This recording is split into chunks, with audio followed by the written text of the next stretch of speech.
Our body is really smart at keeping ourselves and our babies safe. But it's really confusing and it's really scary to navigate. The default is, well, I'll just do nothing. I'll just not exercise then because it feels unsafe to do, when there's so much benefit to exercising. And it's a disservice to tell your patients, to tell your clients, to tell the people that you interact with that what they're doing during pregnancy is unsafe, because there's really not any inherently dangerous exercises that anyone is going to be doing. So there are a lot of physiologic changes that are occurring during pregnancy that will probably require some sort of modification. Usually my biggest recommendations is, are you comfortable during the lift or the movement? Are you feeling discomfort anywhere? If so, how can we kind of adjust this to make you more comfortable? If it's a squat, maybe we just squat down to a box. If you're feeling a little bit more pinching in the hips or during the deadlift, well, maybe we elevate the bar so we decrease the range of motion. And we are live. Gina, how are you today? I'm good. How are you doing? I'm wonderfully well. Life is good. I got no complaints. I messaged my wife prior to this recording because she's into all the pregnancy, pre-birth exercise. She's deep into the weeds. She's actually due next month with our second son. So she was all excited because she follows y'all and puts some of y'all's exercises into practice. So it'd be good. Yeah, that's awesome. Yeah, she's definitely deep into it. She's only got a month to go. Yeah. This will be our second. And the first one, she was all in it as well. And she's a bodybuilder too, so she was working out throughout her pregnancy. She's changed it a little bit this go around, but there's so much information that doesn't get spoken, or I guess it gets spoken, but it's not really mainstream understood as far as pregnancy goes, fitness goes, health and nutrition are concerned. So I'm excited to be chatting with you today. Oh yeah, me too. Thanks for having me. Absolutely. What got you interested in this line of work to begin with? So I used to be in the military. I was active duty Army, and after the birth of my first daughter, I transitioned off of active duty and became a stay-at-home mom, and was just kind of trying to figure out like what I was going to do when I grew up. So I decided that I was going to do perinatal fitness. I don't know exactly how I got to that, but I figured I just wanted to support people in the same phase of life as me. And so I went back to school. I got a bachelor's and master's in exercise science, and I started training in-person clients in more like a personal training type format, where I was focusing exclusively on pregnancy and postpartum clients and trying to figure out how I can deliver the programming to them in a way that was accessible, that felt good in their bodies, and that was helping them to achieve the different goals that they had. And most of their goals during pregnancy was, I want to feel comfortable. I want to move well throughout my pregnancy. I want to be doing exercises that help support preparation for birth. I want to recover and feel more connected in the postpartum. And so I'm really thankful for the clients that I got to work with at first, primarily in person, so that I could figure out my programming, figure out what workouts made sense, because how exercise felt for me was not always the way that it felt for other people. And so it wouldn't have been as beneficial for me to just write a program based on my own experience. I'm thankful that I had the experience to work with actual clients. In 2020, when the whole world shut down, we transitioned a lot of our stuff online. And we had already kind of started the process of transitioning online, but what really pushed us to get more online. And so now we not only support folks within our small community, but all over the world now with pre and postnatal fitness. We sprinkle in a lot of childbirth education, but a lot of my main focus is offering support to better understand how your body is moving, how you can better support that movement, and understanding kind of like what is actually happening within your body, what is actually happening during birth, to make it a lot less scary and mysterious. A lot of us get told like the discomforts that we have, like they're just a part of being pregnant, like leaking is just a part of being a mom. And so all of these things that have solutions are kind of dismissed as, this is just a part of who you are now. And so during my first pregnancy, I was told pelvic pain is totally normal. There's nothing we can do about it. And I could like barely walk. And so that was unacceptable to me. And like, there's no way that is real. And it's not. Like, you can absolutely have a pain-free pregnancy. I learned that there was a lot of movements that we can do to help support an easier labor experience, a more comfortable labor experience. And then more importantly, we can do a lot during pregnancy and during postpartum to help us recover in the postpartum so that we can keep up with our kids and we can live a full and active life as mothers, raising our children. Like, we don't have to be debilitated by some of the discomfort that we're having. And so that's kind of been my main goal with my business. That's kind of how I got into it. I got 4 kids now, so I've been on the personal journey with a lot of our followers and our community, which has been pretty fun. We're stopping now at 4. And so now it'll just be more of a mentorship type of journey for me. But it's been really fun for the past 8 years. It's awesome. When you were going through your first pregnancy, was there just like a massive hole in the market when you were looking for stuff like this? And I know you said that people were telling you that this is normal, but like, I feel like people that are going through it don't accept that as, the fact, the truth. So like they're constantly digging. Were you just having a hard time finding any information around this? Yeah, so there's definitely a lot more perinatal focused like accounts on Instagram and fitness programs available now in comparison to when I was starting my journey in 2016, 2017. When I was starting, there was like maybe like one or two prenatal programs out there. A lot of them were like really like easy, just breathe, do some gentle yoga. And I was an athlete, and so I was not interested in doing like a quote unquote like easy workout throughout my pregnancy. I wanted something that was still challenging but safe for me, that was effective for my current goals. Like I was a collegiate athlete, I was running ultra marathons before I got pregnant. And so I was used to doing hard workouts, and there was not really a lot out there on, well, how can I continue to lift heavy weights and run and do all the activities that I like doing during pregnancy in a way that serves me. And so I spent a lot of my pregnancy trying to like weed through the misinformation that's out there. There's a lot of conflicting information on what's safe and what's not safe. Um, some of the misinformation is just based on like outdated guidance or like some random doctor said this thing one time 50 years ago and it just kind of stuck. And like the heart rate thing, for example, like that was like a random piece of information that got put out and then redacted. And they were like, actually, there's nothing to back that up, but it's still a recommendation that people get told or people get like referred to.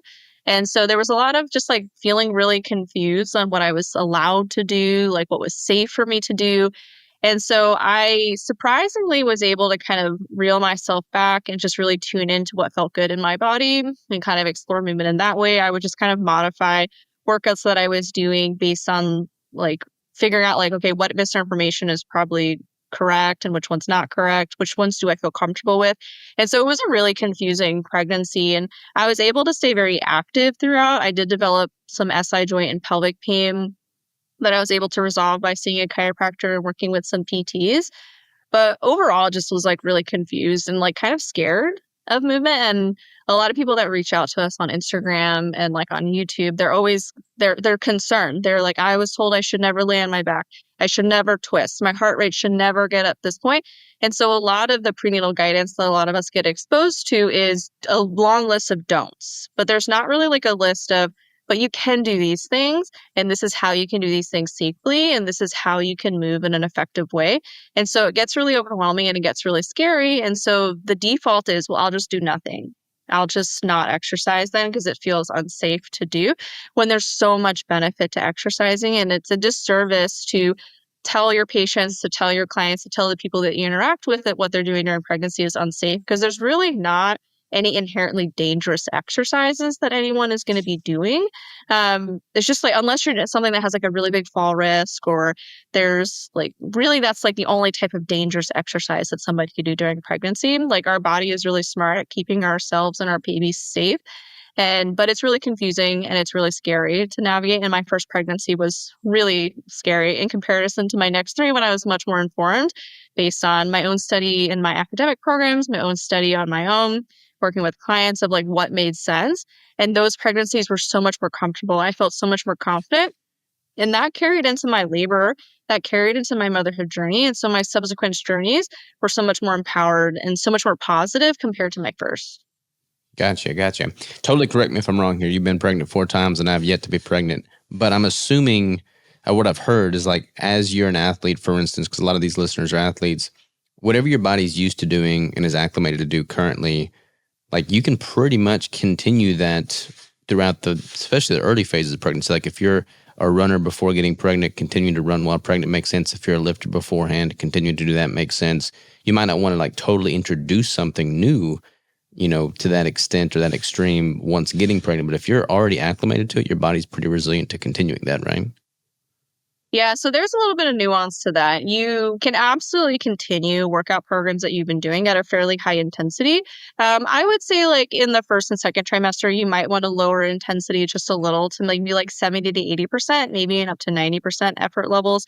So you can still work hard during pregnancy. And the recommendation is at least 150 minutes of moderate intensity, which is a lot of exercise. And that's not including your warm-ups and your cool downs. So that's a good amount of lifting and exercising throughout the week that you can do. And if you're already familiar with certain types of lifts and certain types of movements, like by all means, it probably makes sense for you to continue during your pregnancy. At some point, you will probably need to modify it because movements might just not feel as comfortable.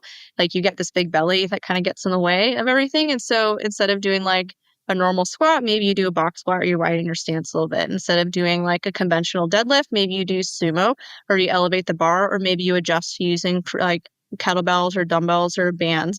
And so there will probably be some sort of modification that happens probably towards like the later end of pregnancy, depending on how fast your belly grows, like kind of how your body is changing. But there are physiologic changes that are happening that will require some modification. Like your center of gravity is going to shift forward and up. So the way that you kind of balance is going to slightly change. And because of that, the way that you manage pressure is going to be different. So you're probably not going to be able to lift as heavy as outside of pregnancy. It doesn't mean that you can't lift heavy. It's just not going to be relative, maybe as high as you were before. Your joints have a little bit more laxity to them. So you're not necessarily unstable by any means, but how you stabilize is going to kind of adjust because there's a little bit more movement happening within our joints. So there are a lot of physiologic changes that are occurring during pregnancy that will probably require some sort of modification. Usually my biggest recommendations is, are you comfortable during the lift or the movement? Are you feeling discomfort anywhere? If so, how can we kind of adjust this to make you more comfortable? If you're feeling pain in your lower back with your lift that you normally don't, well, if it's a squat, maybe we just squat down to a box. So we kind of decrease range of motion. We add some support to make you feel more comfortable. If you're feeling a little bit more pinching in the hips during the deadlift, well, maybe we elevate the bar so we decrease the range of motion. If we're running and we're noticing like, wow, my belly like really hurts when I run because those ligaments, they're just kind of bouncing around. Well, maybe we can add a belly band so that we have a little bit more support there. Or maybe we adjust to a lower impact activity. Instead of running, we go to walking, we go to the elliptical, maybe we swim, we can aqua jog. We can still achieve the same goal and the intent with maybe a different shape or a different movement that still achieves what you want, but does it in a way that's much more comfortable for you during your pregnancy. It's really not necessary to like force through discomfort or pain. Like you can absolutely modify in ways that make sense. On the other end of that, if you have never exercised before in your life, or maybe you're not quite as familiar with certain types of movements, you can absolutely start a brand new exercise program during pregnancy. A lot of folks are sedentary before they move into pregnancy. I think your listeners are probably on the more active side. But for folks that maybe are listening that don't have like a really established workout program, you can start during pregnancy at like 100%, but start like a novice. Like don't start like you've been lifting for 10 years for the first time during pregnancy. Maybe start like you've lifted like a week during pregnancy. So we have clients that come join our gym who have never exercised before in their life, and they finish their pregnancy lifting the barbell. And that's a really big accomplishment for them. They feel really strong. They feel really good in their bodies. So I think you can absolutely continue exercise during your pregnancy that you're doing pre-pregnancy. There will probably be some sort of modification that needs to occur while you are pregnant, which is totally fine. It doesn't decrease your value as an athlete or as a person by any means. It's okay to lift less weight. It's okay to not run quite as much mileage. Just think about what feels comfortable in your body is like a good starting point, and then modify as needed. Think about how stable do I feel in this lift? Do I feel comfortable? Do I feel like I can manage pressure well? If not, maybe we just need to adjust a little bit. But you can absolutely start new workout programs during pregnancy, but approach it like a beginner. Don't approach it like you've been lifting for 10 years. Just ease into it. Maybe we start with like bands and some lighter dumbbells, and then we kind of progress from there. For our new exercisers, I would say like working with a trainer, joining a fitness program where you can like follow a video can be really helpful. So getting someone to really guide you through will be much more important if you're starting brand new during pregnancy as opposed to outside of pregnancy, just because there's different things that are happening within your body that we want to be just more mindful of how we're lifting and how we're moving, because there is a little bit, potentially a little bit more risk of injury if you are like not used to exercising before, or you may just be really nervous. And so it's helpful to have someone to guide you as opposed to trying to figure out on your own. Totally makes sense. And I feel like for people that are coming from a lifting background and not wanting to lose any lean tissue, I mean, as long as you're keeping that muscle stimulated in some form or fashion, even if you're not lifting as heavy, like it's relatively easy to preserve the muscle you've got as long as you're keeping it in demand, even if it's not on the upper end of that extreme. Yeah, absolutely.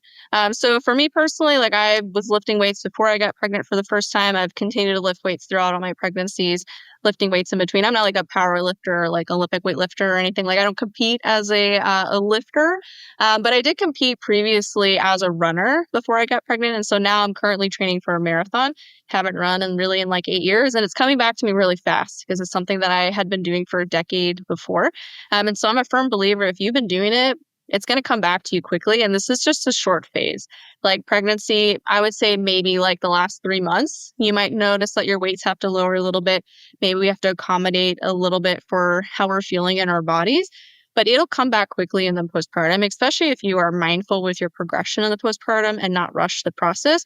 You're going to be able to lift a lot heavier. You're going to be able to run a lot faster. And so just remember that this is like maybe 18 months of your life. It's okay if workouts look a little bit different and we kind of change what our goals are. Like our goals during pregnancy are not to win a competition. Our goals during pregnancy is to make it through our birth in a way that feels comfortable for us. And then more importantly, to help us recover easier postpartum. Totally.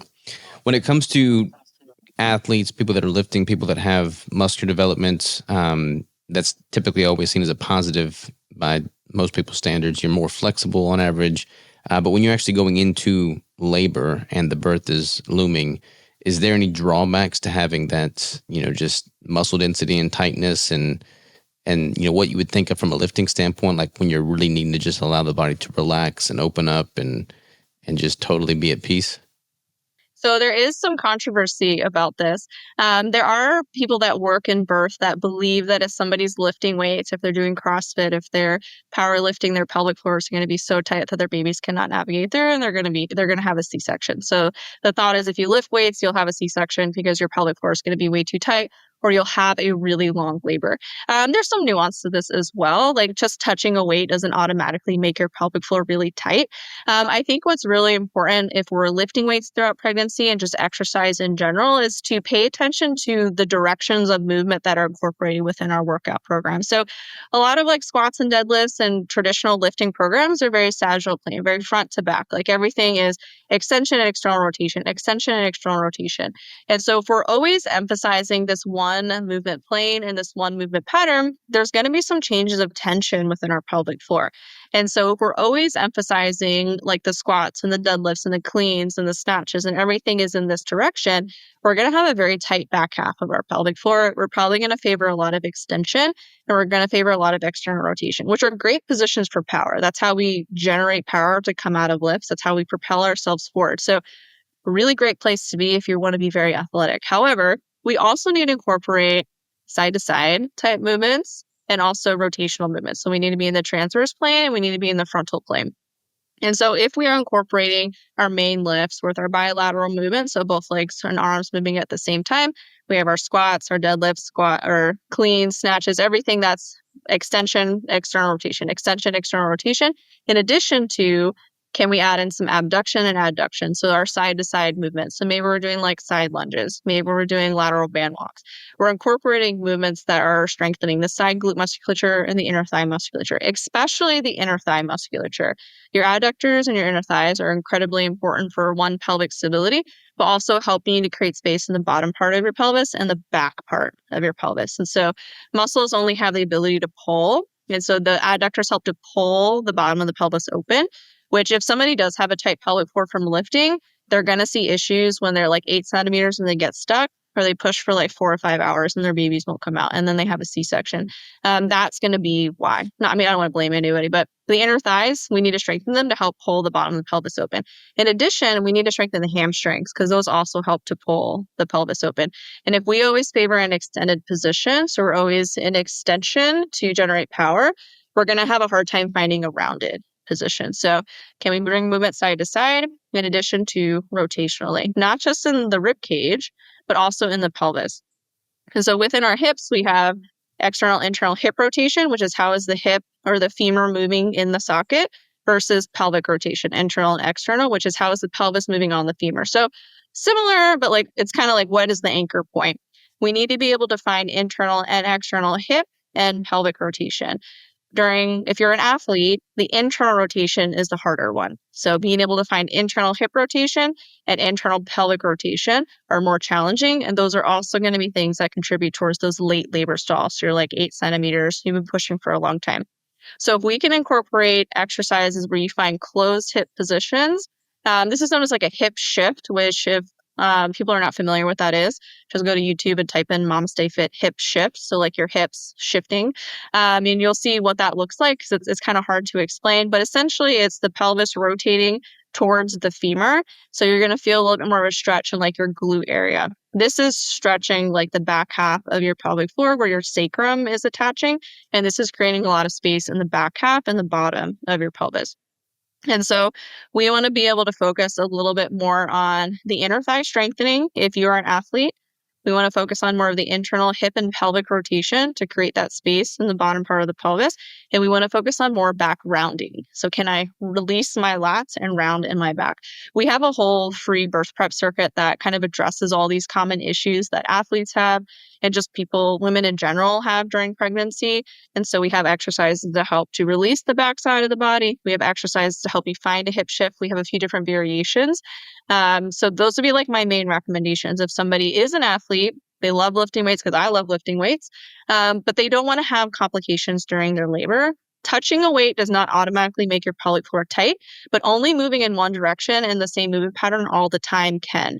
And so we want to incorporate the bilateral movements to build strength because that's how we maintain our muscle mass. Having more muscle mass is going to help to reduce prenatal complications. So it's going to reduce your risk of developing gestational diabetes, hypertension, preeclampsia, so other complications that could occur. But we want to make sure that we're incorporating side-to-side movements in addition to rotational movements. And so as long as you incorporate a variety of accessory work, you're probably setting yourself up really good. And then grab our free birth prep circuit and just add that in as your warm-up. And you're going to feel, one, probably more comfortable within your body. But yeah, so if you cannot round your back, that's a problem. If you cannot find internal rotation, that would be a problem. So those would be things that I would hyper focus on. If you only do squats and deadlifts, we need to do accessory work. Add in accessory work on one side of your body, please. Yeah, no, my wife Crystal, I mean, she's still doing all of her compound lifts and stuff, but I mean, she is like best friends with the medicine ball and resistance bands and all kinds of auxiliary stuff now as well. Are there other tools that you recommend people just have at the comfort of their own home to just, make it a habit of incorporating in some form or fashion every day? It's like the resistance bands and the exercise balls? Oh yeah, I love resistance bands. We use them a lot with a lot of our exercises. You can also use a cable machine for the resistance band, but the resistance band is usually easier to have at home. And I would say a yoga block would also be really helpful. That can really help with kind of the pelvic rotation work. We use it a lot with our hip shifted exercises, kind of force you a little bit more onto one side to help with more of that release. Having a door anchor for your bands can be really helpful too if you're working out in more of a home setting and you don't have a gym set up in your house or a gym that you work out at. So that way you can attach bands. Having that lateral resistance can be really beneficial for your exercises as well. So yeah, I would say looped bands over ones with handles because they're a little bit more versatile because you can put it around your legs, you can hold them in your hands. But yeah, and you can add, the bands are our favorites for rotational work. Yeah, so those, I would say bands, have some weights. I would say medium-ish weights is a pretty good option if you are only going to be pretty limited on what you have. And then a yoga block would be my main must-haves. Nice, nice. And you're a doula too, right? Mm-hmm. I am. Nice. Yeah. So Crystal, so our first son, we were going to do the whole totally natural home birth situation, but then his positioning was all jacked up, face presentation, and we were rushed in for an emergency C-section. So the furthest thing from what we had planned on doing. So with the second kiddo, I mean, we got some awesome doulas right now, but we're doing all this spinning baby stuff. So every day we're rebozoing her and all this stuff that's totally new to me. Are there some other just daily practices with stretches and mobility stuff that you think are just proactively a wise move? Yeah, so Spinning Babies is a great resource. Sometimes their website's a little confusing to navigate, but the main concept is we want to think about baby's position as in they're in a water balloon, or to make it simple. And the different ligaments that attach the uterus to the different structures within your body can have different levels of tension, which can kind of squish your water balloon a little bit. And so the baby can't move as easily around in their little balloon, it could impact their position. And so what Spinning Babies is doing, and kind of what we do with our birth prep circuit too, and there's so many different like circuits that you can find of people who are kind of drawing from similar concepts, but putting their own little spin on it based on where they come from.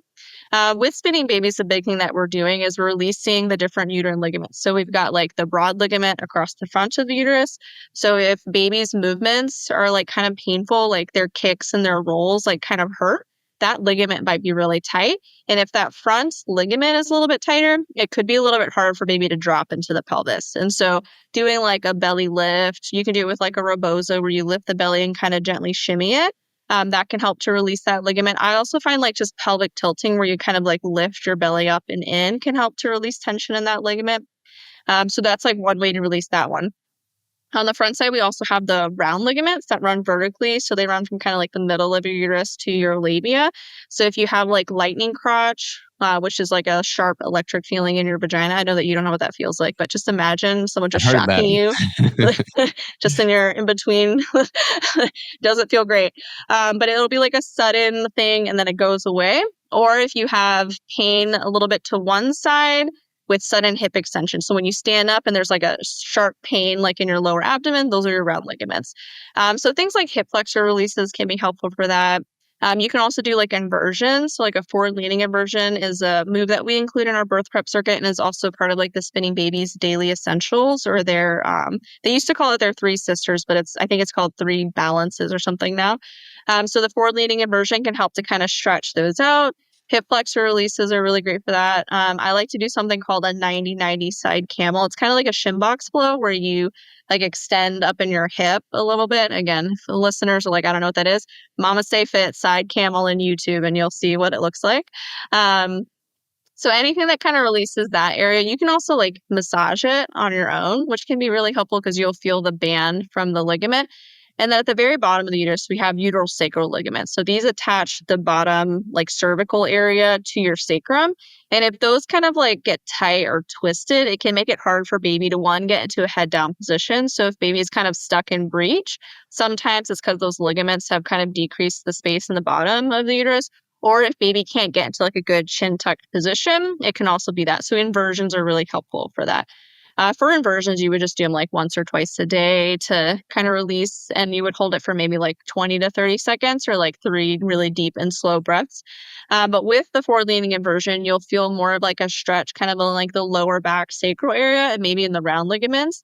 And if the inversion is too much, especially if you get like super lightheaded, you can just do like a puppy pose where like your hips are higher than your chest. So if you're on your bed and you're kind of doing like child's pose, but do it with like your butt high, that can also help to release that area. So anything that kind of addresses balancing the ligaments can be really helpful to do like as a daily like essentials type of thing because that's going to help to support your baby's movement and position through your pelvis. So their positions are not random. They are based on the space that's available for them, which is like a big thing that Spinning Babies believe, something that like I follow along with and believe as well. And then we can kind of go further out where we think about what muscles are kind of supporting the different structures that may be impacting how your pelvis can move and how your uterus is positioning itself. And that's where our birth circuit kind of comes in, where if your lats are super tight and your hip flexors are super tight, it's going to kind of push you forward. And that's going to decrease how well your baby can drop into your pelvis. And so if you have a very extended position, I wish I had models right now. I'm just using like my hands. But if you have a more extended spine, it's just going to push baby forward so they can't quite drop into your pelvis. And so if you can find a more rounded position, it's going to kind of bring like the uterus up and allow it to kind of drop in. So releasing lats, hip flexors can help to improve that. And then again, that internal rotation is going to help to improve how well the pelvis can open, particularly the bottom half.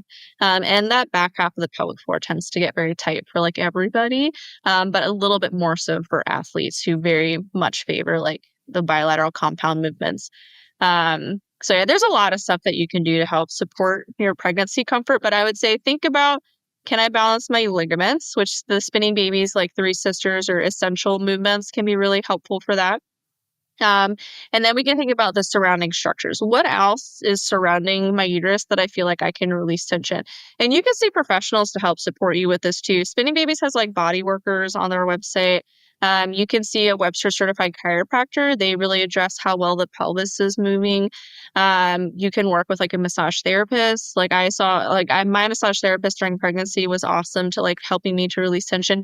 And you can also work with pelvic floor physical therapy during pregnancy as well. As long as you don't have any sort of condition that you can't have like penetrative sex, like you can have an internal exam if you want and have internal release if you want during pregnancy. If you're not comfortable with that or your PT is not comfortable with that, there's a lot that we can do externally to help support your movement. And if you can't find a PT in your area, we do have PTs at our gym that do virtual support as well. And they like a lot of their stuff is external, so they don't need to do internal work to know that there's something going on with your pelvic floor. Like if you walk a certain way, there's something going on with your pelvic floor. And so those are like different professionals that you can work with to kind of help with the release. I worked with our PT at the end of my pregnancy to kind of address some like pelvic floor stuff that was going on. And that was super beneficial and helpful for me. And I think really helped to support my baby's position as well. But yeah, so there's a lot that you can do. I would say like if your list is overwhelming, just focus on where do I feel tight and can I release into it a little bit more would be like a good starting point. Yeah, well, I mean, your resources online, I'm definitely going to check that out. I know she follows you already and has been getting some stuff from you, but yeah, having like a downloadable PDF or something makes We have a everything lot of easier. PDFs. Beautiful, We have a lot beautiful. of free PDFs. We have a birth partner one too that I'll send you. Nice. Yeah, that's what I need. What about sleeping? So, like when you're trying to just, be proactive, mitigate any pains, and set yourself up for success, I've heard of the don't sleep on your back situation. Like when it comes to just best sleep practice, what should women going through pregnancy try and optimize for? So I would say get yourself like a bomb ass pregnancy pillow and just make a nest for you.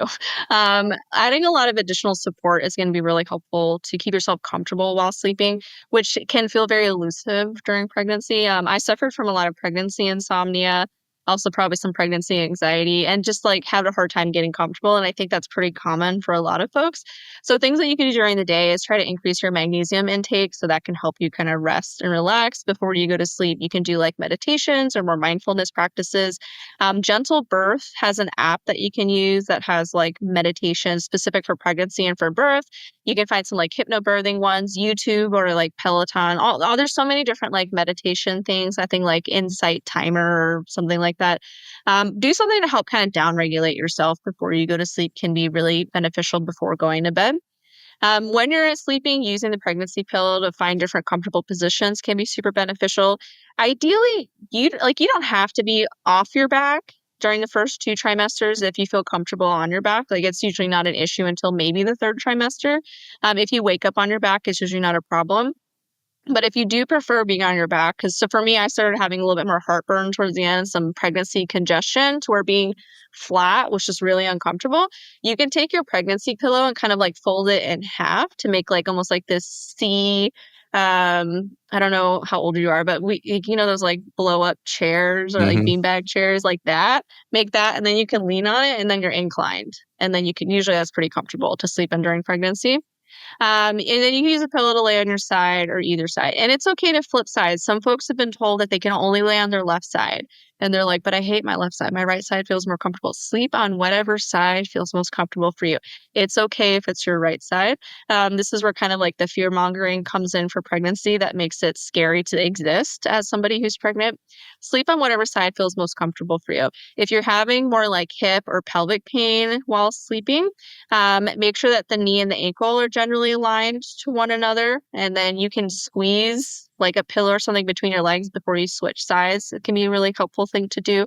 If you're having a lot of like hip pain, check out your mattress. Do you have a really old mattress? Maybe we need a new mattress. Or if you're like, well, I don't want to buy a whole new mattress. I got all this other baby stuff I need to buy. Get a mattress topper, like one that's maybe a little bit more firm, maybe one that's a little bit more soft. Like experiment with what kind of topper you need for your mattress. And so that's an easy way to help you come to a more comfortable place without having to like invest in a full new $1,000 plus mattress. So get a mattress topper.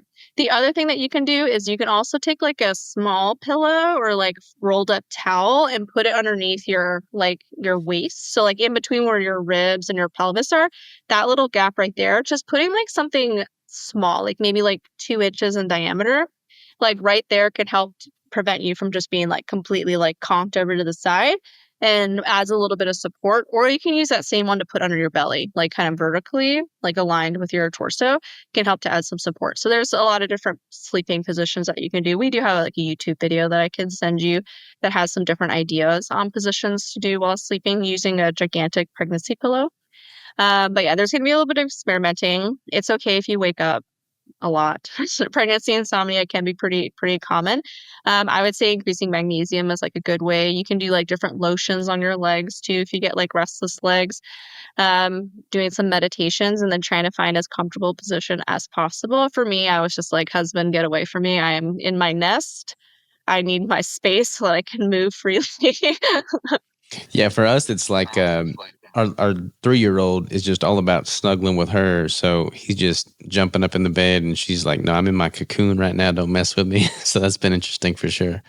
Yeah, I had that problem with all my kids sleep in bed with us. And so we now have a king and a queen on the floor next to each other.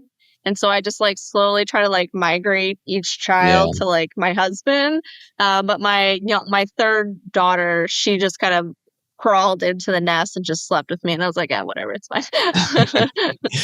What about after the birth? So I guess let's just kind of break down recovery for both a vaginal birth and a cesarean section. Like what kind of differences does that create? When can someone or should someone try to resume training after that? Because I feel like society puts all this pressure on, you know, new mothers to like get back to the normal day ASAP, and I feel like that kind of hindered us the first time with that emergency C-section. So like what's your recommendation from a movement standpoint as it pertains to recovery after birth? So my general recommendation is probably no earlier than 4 to 6 weeks postpartum before you resume like structured exercise. And that's like very light, like very, very light exercise. Before that, we need to think about the tissue healing timeline. So the first like 4 to 6 weeks postpartum is healing from the planned injury of birth. Whether you had a vaginal birth or you had a C-section, you were injured from birth and we need to recover from that. And the tissue healing timeline really needs you to take your time during this phase. So the first like week to like 2 weeks is like inflammation. There's lots of swelling, lots of blood flow, trying to like heal initially from that trauma. So trying to be generally off your feet as much as possible can be really helpful, just to allow your body to like really heal. If you had a C-section, adding on like a belly band to provide some external support can be really helpful. That like very gentle compression can aid with healing as well by kind of increasing blood flow to there as well. But we don't want belly bands to be so tight that you can't breathe. We're not trying to shrink our waist by any means. Physically bringing muscles together does not heal them or like heal diastasis or anything either. Like we're just applying like just really, really gentle compression just to aid with that healing.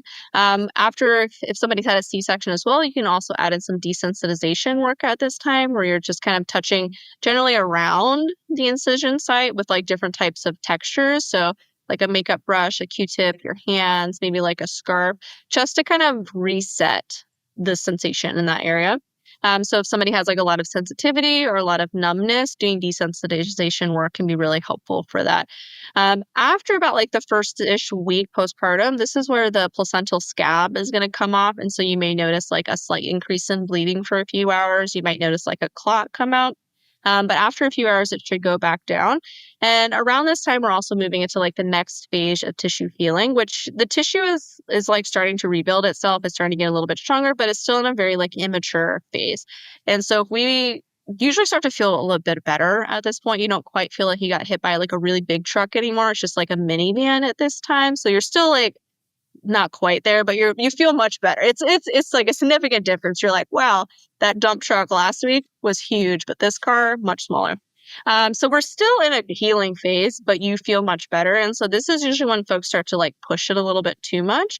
But if you think about like when you sprain your ankle and then it starts to feel better and you like run again and then you sprain it again because it wasn't quite fully healed, this is kind of like a similar thing. Like you probably are starting to feel better, but the tissue is still very weak at this point, and it doesn't really begin to become more mature until around the 4 to 6 week mark. So it's still important to be very mindful in this first kind of month postpartum.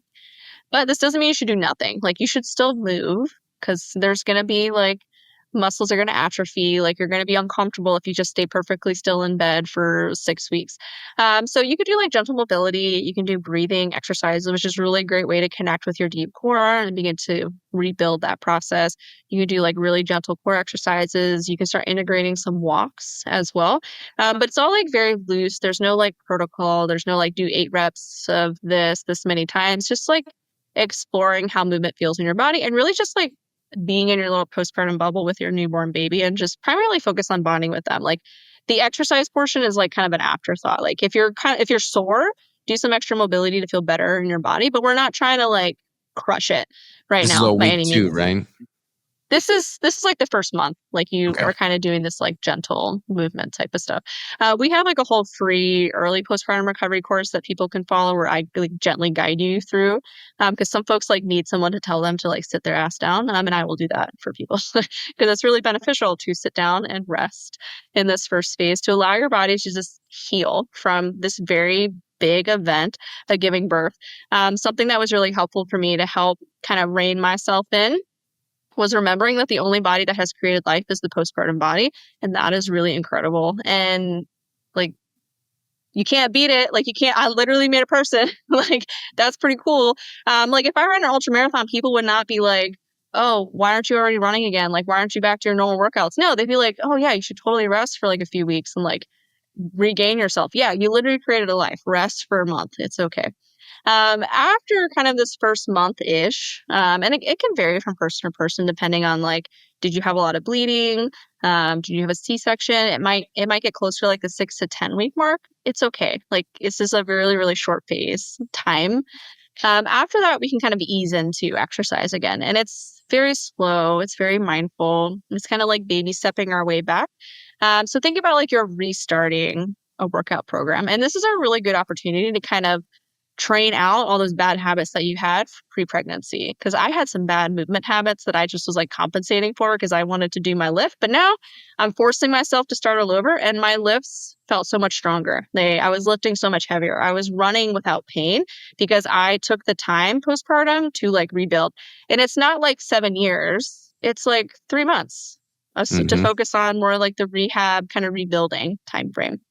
So the way that our postpartum program works, because I already invented the wheel for everybody if they need it, um, is we start primarily with like floor-based movements. We decrease the number of joints that are moving, and we're really just reconnecting with how our breath is connecting with our body. So how do I breathe? And then how do I move my arms and legs in comparison to that breath to coordinate our breath to movement? And that's how we're going to manage pressure a lot better, which is going to help to relieve a lot of pelvic floor issues that folks are having.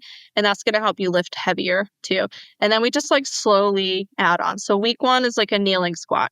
So we've only got really like the hip and knee joint moving. We're not worrying about the ankles. And we're just focusing on, can I extend my hip and exhale at the same time? And then can I inhale as I lower? And that's all. And that's like the squat movement. And then there's accessory work, tons of accessory work. Our programs are known for all the accessory work that we include. And then like the next week, okay, well, now that we've done our kneeling squat, you've got that down. We're going to do a box squat now. So we got the feet, but I'm going to decrease your range of motion. You're not going super far down. I know it's body weight. I know that you want to lift that barbell so bad, but just do this box squat. All right. Now the next week, all right, now we're going to come to an air squat. So you don't got support anymore. And we're going to do our air squat. All right. Awesome. You look great. Let's add on some weight. Hold on to some dumbbells and do your box squat. Hold on some dumbbells, do your air squat. And now here's the barbell. So we're at like week 5 or 6. And now we're adding on barbell because we're spending all of this time slowly rebuilding and exploring the movement, kind of weeding out all those bad habits that we've had. And now we got a barbell and we're feeling much better in our body. And then we can just start adding weight because now all the bad movement habits we've trained out of ourselves for the past 5 weeks. And so that's what the progressions kind of look like for us is we start small and then we slowly rebuild. And we have professional athletes that work with us. We've had like Olympians that work with us. And so like our progressions work. They make sense. They require a lot of patience. But you can rush the process and at 6 months postpartum, you're going to have a lot of issues. And then you're going to come Mm-hmm. back to us and you're going to be like, hey, so I know you told me to come work with you and I didn't, but here I am. And so let's just go ahead and skip all that and just start slow from the beginning. And you don't have to work with us. There's so many postpartum trainers out there now. There's so many postpartum programs out there now based on your specific goals. But start small and just explore. Really connect with your body, reconnect with how you're breathing, how your core and your arms and legs and all those things are moving. Feel good in your body.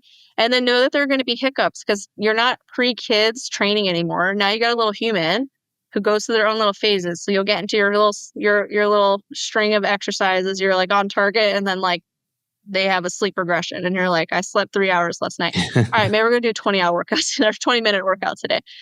So postpartum like return to fitness can be mind-numbingly slow and require a lot of patience, but it's worth being patient. And remember that you literally made at least one human being. Maybe you made two. I don't know, maybe you had twins, triplets. So that's pretty incredible. And I think that we can honor that and think and be okay with taking our time with this process. Because really, like, who can tell you what? Like, you made a person. Yeah, no, I totally completely agree. In your experience, have you found that one recovers faster than another between the cesarean and the vaginal from like a back to training standpoint? I think the difference is how much blood did you lose. I think that has more of an impact on how quickly someone can return to high intensity exercise. If you didn't have a lot of blood loss, usually I see that those folks return to exercise a little bit quicker than folks who've had a lot of blood loss. So if you had like a blood transfusion, you are going to be taking your time because it takes a long time to rebuild and reestablish all that blood. So that I find that to be more of a factor than between the two. The biggest things that I find for folks that have had a C-section, though, is sometimes there's a little bit of disconnection with the core. So we have different like myofascial slings that run through our body that help kind of connect our upper body to our lower body through our pelvis. And the anterior oblique sling kind of runs from like your chest through your obliques across the front of your pelvis into your opposite inner thigh. And that gets severed during a C-section. And so I find that a lot of our C-section clients have a little bit of disconnection like with their core and with like inner thigh type movements. And so we incorporate a lot of that into our postpartum programs specific for C-section to help with that reconnection. And we've had a lot of success with our C-section clients feeling much more connected and getting back to high levels of fitness again. So if somebody has had a C-section, focusing on exercises that kind of like rotate to the front with like the opposite knee coming towards that chest. So if you think like an upward chop movement or like a Pallof press, those are all going to really help with that reconnection after a C-section. Because again, that sling gets severed. And so we have to reestablish that neurological connection. Now, this is also something that we can do pre-birth as well. If you're like planning a C-section, or even if you're not planning a C-section, incorporating those anterior oblique sling movements can, one, help with pubic symphysis pain, but also give you that familiarity for the postpartum. So if you do have a C-section, you are already familiar with that movement pattern and it's easier to reconnect. So that would be like my one caveat for C-section. Would any of your recommendations change for someone doing a VBAC by chance? In regards to like preparation or like postpartum? Either. I mean, that's what we're planning on doing. We did the emergency C-section the first time. We're planning on the VBAC this go around. So anything that you would have her do differently? So my main thing for my VBAC clients is to add in scar mobilization during pregnancy. Now, it's not going to be super deep, but absolutely like mobilize that scar to make sure all those tissues are moving around because that tissue is also in the uterus as well. And so we want to make sure that the scar is not going to be impacting baby's position. And so doing mobility work can be really helpful for there. You can use like cups externally where you just put some lotion or like oil down, and then you can use like a massage cup across the scar if you can't quite grab it, just like little circles where you're just kind of moving the skin around. If there's anywhere that feels like more bumpy or like crunchy, spending a little bit more time there. She won't be able to get like super deep with it just because she's pregnant, but using like the cups or like hand stuff can be super helpful. And then with VBAC, there is, I think, even more just kind of letting go and surrendering to the process. And so having a support team, having like the provider that you all have chosen to be someone that you truly trust to guide you through it, that's not going to pressure you in any way, is going to make a huge difference whether you have a vaginal birth or you guys have another C-section. Because if you have a team that you truly trust, believes in her ability to give birth via VBAC, then it's going to be much easier if the birth plan has to change for whatever reason, because it's not because the team forced you in that direction, if that makes sense.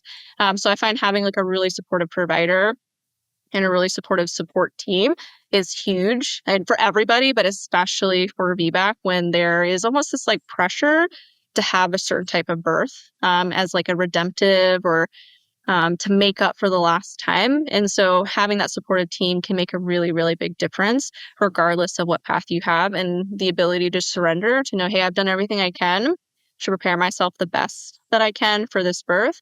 And it's okay if the plan changes, but we're going to do as much as we can to have the vaginal birth that we're wanting, I think is like really, really helpful. But all the other stuff that we kind of talked about with the mobility work and the different exercises to help release common areas of tension, to release the uterine ligaments, are going to be crucial to preparing for a VBAC, to giving everyone like kind of the best chance for a baby to get into a really good position.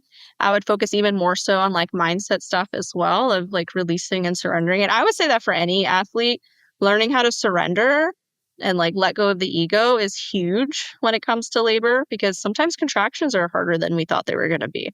Sometimes labor lasts longer. Sometimes labor is faster than we thought it would be, which you would think is easier, but it can sometimes be more intense. And so we can't always predict how labor goes, but learning how to surrender and let go of our ego and allow it to unfold the way that it needs to can just make there just be less tension involved with it. Yeah, no, very wise words for sure. I'll put myself on the hot seat for a second here. You as a doula, I mean, you've attended countless births. You've seen everything, front row seat, the dynamic between husband and wife, all that jazz.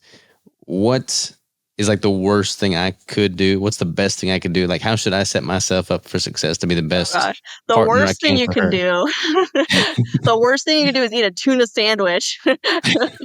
Somebody do that, I guess, right? I would say like the worst thing that you can do, which I don't anticipate that you would do this, is like take a nap without permission. Okay, gotcha. Noted. Or just be like distracted with your phone or trying to do work. As a partner, being like mentally and physically present is incredibly important to supporting birth. And now there may be like conflicting needs during labor. Like I need to get our child to childcare or like coordinate something. So my husband is usually like the external coordinator as well for us. So I understand that he's not going to be like 1,000% there, because he also has to coordinate with these other people. But once kind of like the initial coordinations are done, then it's just like sole focus on her and focusing on what does she need, and being okay if maybe she's like, don't touch me or don't do that. Like don't take offense. Sometimes it's easier to just get like one or two words out as the person that's in labor, to communicate what you're needing.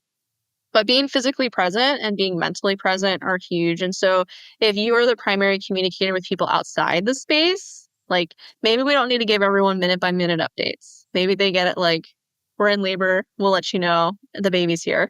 Because sometimes I'll see partners that are like constantly on their phone texting like mom and mother-in-law and dad and the 8 siblings, to where like they're so distracted by like communicating with everybody else that they're like not able to be there like for their spouse, which is always like kind of sad. But the best births that I'm at are the ones where like the phones are put away and everyone is just like super, just like lovey. Like I almost like cry every labor that I support, where like the partners are like so connected, because it's really beautiful. Like it's like such an intimate moment between two people that have chosen to like create a person and like give birth to that person, and like seeing them connect with one another like in this really hard time, I think is like incredible. I don't know if that was helpful, but just be Yeah, physically and no. mentally present, be adaptive, understand that you're probably also going to be the person that's coordinating externally, and try to get that stuff all taken care of as quickly as you can so that you can be available. I find is like the best thing that a partner can do,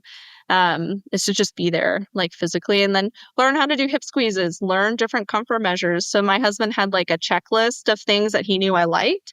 And then when he didn't know what I wanted, he would just like go through the list and be like, do you want me to squeeze your hips? And I was like, yes, do that.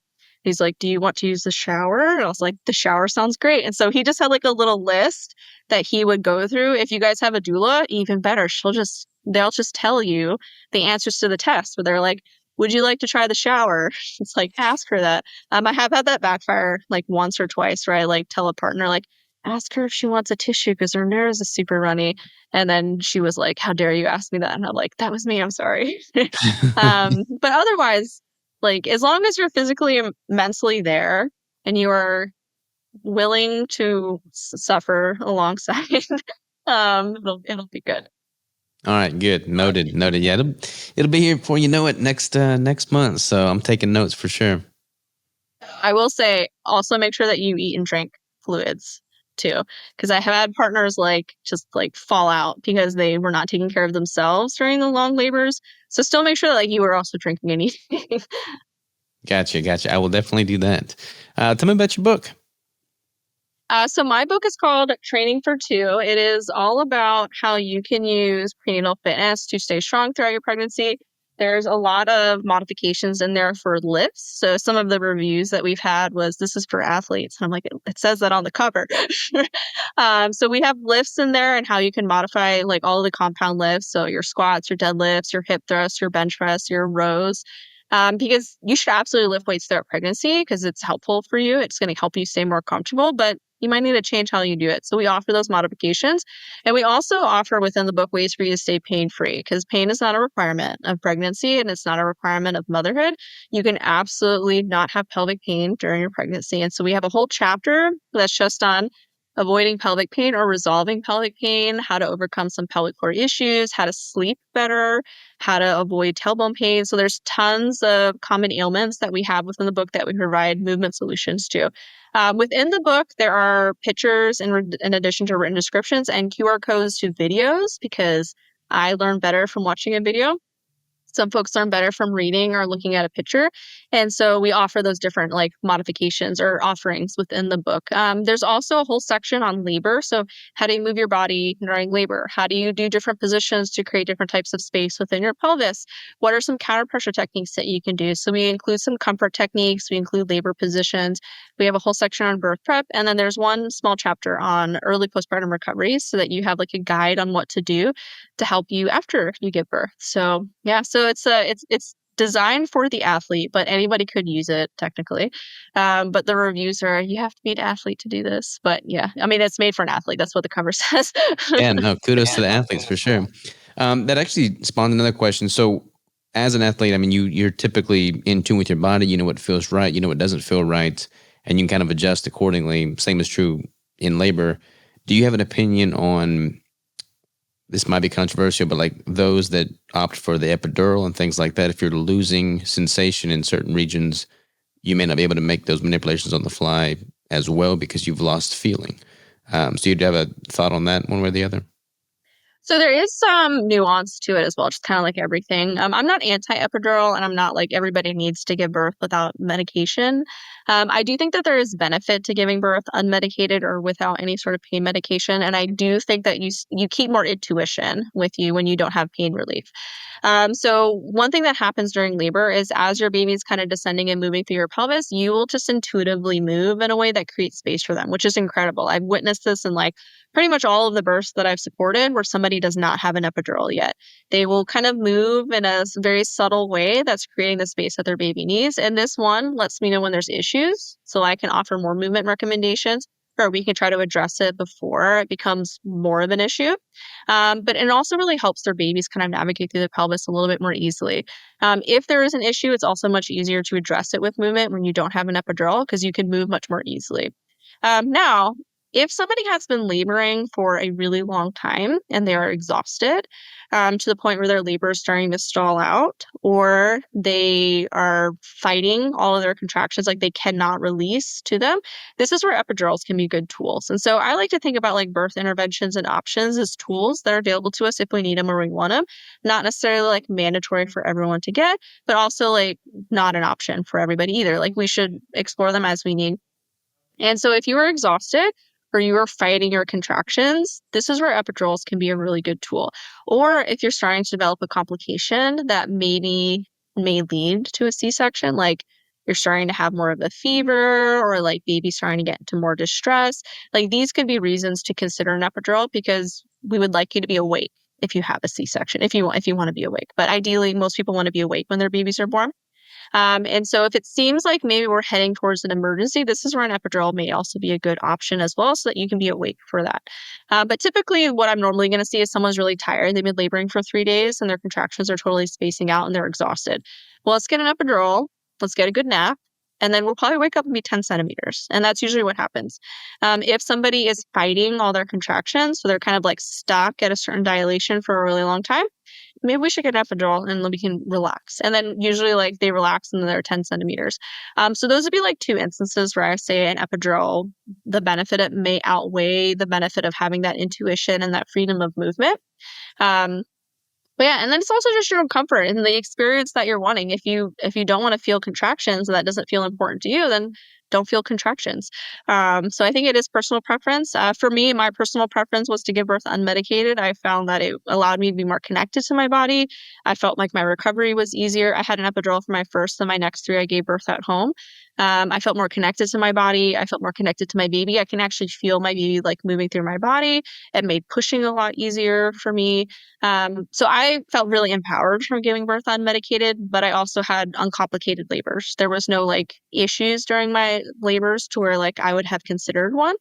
So I'm not anti-epidural. I do think there's a lot of benefit to giving birth without an epidural. And so if that is something that somebody is wanting, it's okay that you don't get a trophy for doing it. Like there's still benefit to giving birth without an epidural. And I'm like fully supportive of folks, whatever they want to do. But yeah, that would be my general opinion is if you want to stay connected to your body and you want to move more easily to address issues, give birth without medication and do a lot of prep work to do that. So giving birth without pain relief requires a lot of mental prep because it's hard. It's not the most painful thing I've ever done, but it's one of the hardest things I've ever done in my life. And this is where leaning on your partner for support is incredibly important. And having a supportive team is incredibly important so that you stay in a good mental space. Because yeah, I would recommend it if somebody wants it. I think you're more connected, but it's not, I don't think it's mandatory. Yeah, no, I totally agree on all fronts. But now I've got to ask, what is the most painful thing you've ever done? I had like a kidney stone once and I was like vomiting from that. That was the worst thing ever. Oh, And sounds miserable. it only lasted for like 30 minutes, but I was like, if this is what labor is like, I cannot do that. Yeah, no, labor is just like, it's like a tight and then release, a tights and release. It's just kind of this like ebb and flow. And then you're like in a good like mental space with like your team. And then you're like, all right, I don't want to do this anymore. Then your baby's falling out of you. And you're like, oh, I guess I don't have a choice. Yeah. But yeah, that kidney stone that I had one time was like the worst pain I've ever felt in my life. Yeah, I would maybe labor is one of the hardest, is like maybe the hardest thing I've done, but it's not the most painful thing that I've done, Yeah. which I think is a distinction.